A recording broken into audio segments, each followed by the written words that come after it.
Hello and welcome to another start to finish video from Ugg Hobby, and it's me Paul, just showing you how I'm going about painting Farmer Maggot here. And we're going fast, we're going for speed. We're going to get this on the table as quickly as we possibly can, but to a high standard, as high a standard as we can, and making it nice and bright so it will stand out.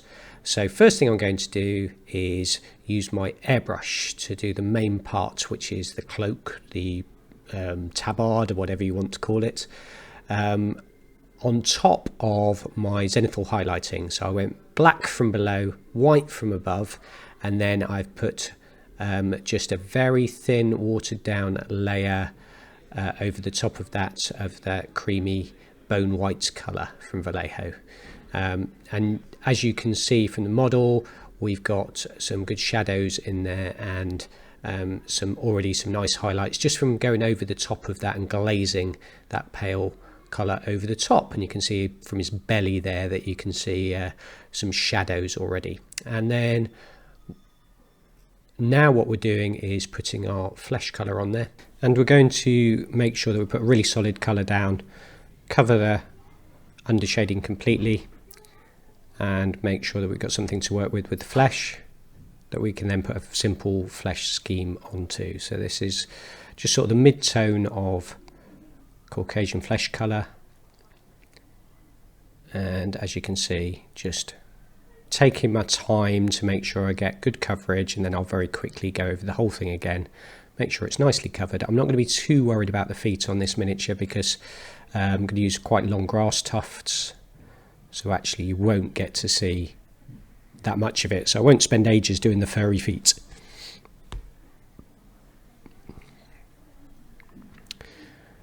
So we're not too far off getting to our first scenario now. So we've got Farmer Maggot, and we've got the other hobbits coming along. Already finished Merry. We've got the other hobbits coming too, so we'll be able to do our first scenario in the book and start getting ourselves going on that. And there's various other things that we're working on in the background as well that we can see in future videos, including some terrain building. Now you might see some dogs appearing in the background at some point, because I was going to do this all together. There they are, in fact. And I was going to show you the dogs at the same time. So Grip, Fang and Wolf, I believe. Unfortunately, I really didn't like the scheme I did, so they're going to be in a separate video coming up, and I'll make sure that I actually find some schemes for them. I'm going to do a different scheme for each one, use lots of airbrush technique, and do them nice and quickly as well, but so they look nicer than the way I've done them so far. So they'll be getting probably a bit of primer back over them and then starting again. Not often that I do something that I really don't like, but I didn't like what I'd put. They look like more like cartoon dogs, I thought. So we put some shade on with our Reichland flesh shade, and then I'm going back into the basic flesh colour there and just picking out forehead, eyebrows, nose, lower lip, jaw, and then the main bits that are catching the light on the fingers and the knuckles, and just trying to take my time and go round and just pick out those main areas. And I'll pick out the toes here, and ankles and back of the feet there, the heels, that will just stand out a little bit more.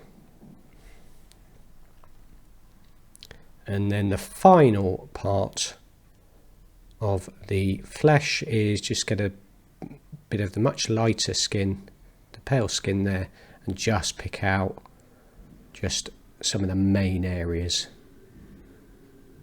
Still using quite a big brush, but it's got a good point here. So again, not picking out all of what I've just painted, but just the very tops of it.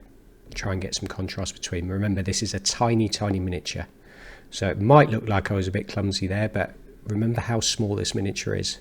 My brush looks huge compared to it. Just picking out the sort of tips of everything, so I get a bit of a gradation between the shade, the basic flesh and the pale flesh, and there we go. So now we're going to go into some... The great thing about these contrast paints over a zenithal highlighting is there's very little you need to do afterwards. So here you get the natural highlight from the white, and then it sinks into the recesses as well, so you get that extra sort of highlight without having to do anything.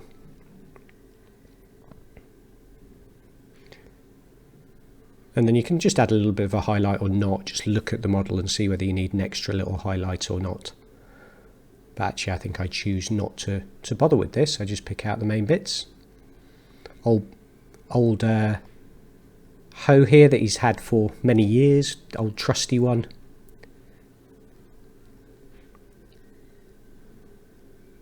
And we're into the skeleton horde here, and this is just for that shoulder pad and for the sleeves, just to make them a little bit different, so we're not all the same colour across, but we're using the same colour palette across the whole model, but try and keep it so that it's nice and bright so it stands out. So it's quite a subdued palette, but it's very light colours, so therefore it'll be easy to spot this miniature on the battlefield. It's all browns, yellow type hue, but with enough difference between them that you get some interest on the model, and what is quite a small model.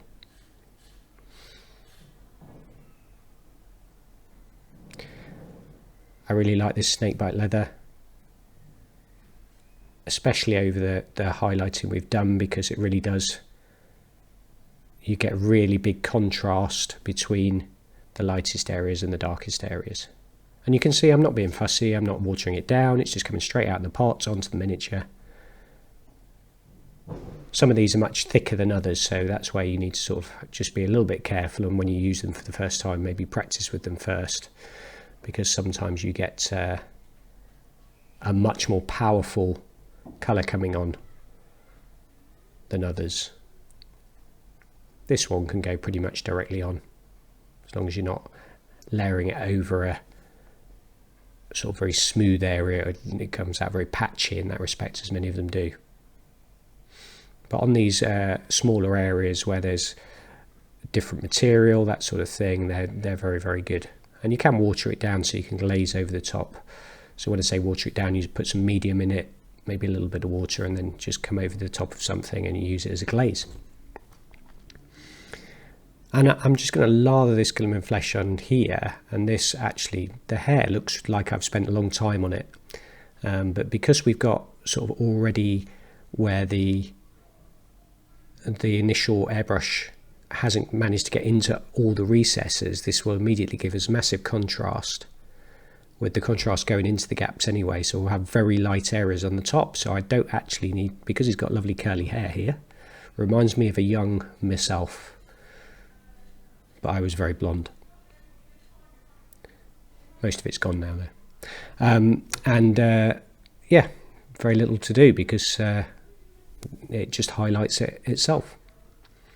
So we're not going to go non-metallic metal here because we're going for speed, and although my non-metallic metal methods are not particularly long on most things I do, still take an awful lot longer on here. So this gun metal, this air gun metal, the coverage is absolutely amazing through the airbrush or through the brush. So letting that dry, and while I do, just going into that original bone white we had with a little bit of, just a little bit of white in it, and I'm going to pick out, just for a bit of interest, on the shirt, the cloak, the tabard, whatever it is here, just going to pick out the main highlights and just draw some of the main highlights on. Nothing too sophisticated, and don't overdo it, and try and pick out the tops of the folds, and again it will just give that little bit of visual interest, and actually will emphasize the recesses more than perhaps the tops, which is what we're looking for. Not being too sophisticated, just anything that pokes out a bit, paint it. There we go. And less is more. Don't overdo it, because otherwise I just cover up what I've done before. Right, so we're going for eyes now, which is why I've come right in. Camera can't quite cope with it. I always faff a little bit too much with the eyes. It's sort of just a suggestion. With a miniature this small and the speed we're doing it, it's a suggestion of the eyes, and it's trying to get the blob, the coloured blob, in the right place. Now I decide that brown isn't quite dark enough, so I put some Dubai brown, which is one of my new colours, on here, and I'm just going to touch. And that brush looked like it had a perfect point to me, but you can see, because it's so close, that you can see the brush sort of just slightly separates. So yeah, stop, don't keep going. Right, okay, and there we go. And then what I'll do is go into the flesh colour, or the brown and the flesh colour, and just go around the eye, and just so the white parts are not too big, and just go either side of it and just make that a little bit smaller. So now we've got some thrash metal from Scale Colour, and what we're going to do is just do a wide highlight on the sort of more raised areas of the hoe here. Just make sure it's a fairly wide one, but leave the recesses. So you'll notice that I haven't used any sort of wash or anything here, because that gunmetal is so dark that it puts down a great dark metallic, and we don't need to then mess about with dulling the metallic down. Keep it nice and bright. And then this silver is amazing. I mean, the Vallejo Air metals are just lovely, and I'm just doing a smaller highlight. Haven't really changed brush, still no decent point on this, just using the edge of the brush here. And you can see, and again, getting this on the table.